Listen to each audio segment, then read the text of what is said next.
Okay, today we're going to be talking about current.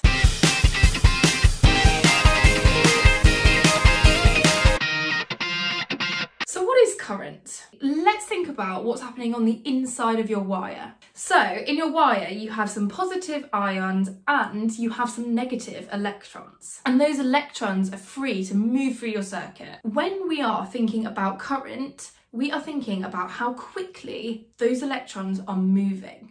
Okay, so fine, let's just count how many electrons move past a point per second. Right? Wrong. The problem is, electrons are very, very small and there are literally loads of them in the wire. And even I have better things to do than to count all of them. So what can we do? We're going to collect a large group of electrons together and call it a Coulomb. How many electrons? 6 times 10 to the 18. In other words, a lot. Great, so now instead of considering our electrons, we can consider how quickly our coulombs move through the wire.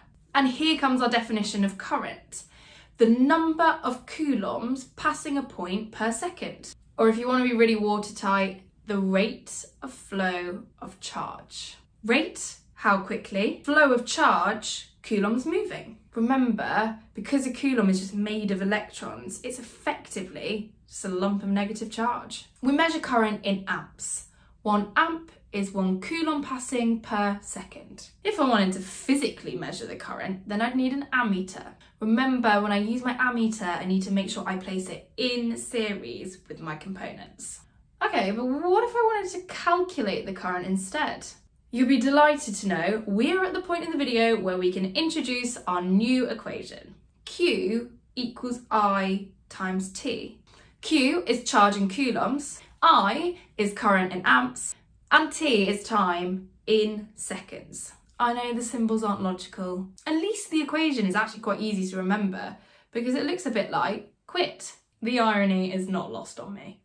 Okay, let's use this equation in an example.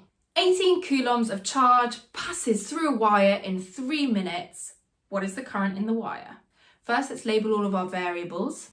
Q is 18, T is 3, but I need to multiply 3 by 60 to get it into seconds. So 3 minutes times 60 equals 180 seconds. Therefore, my current, I, is going to be my charge divided by my time. 18 over 180 is 0.1 amps. Okay, thanks for watching. Please do make sure you download the notes and continue on to the next video to see what happens to current in a series circuit.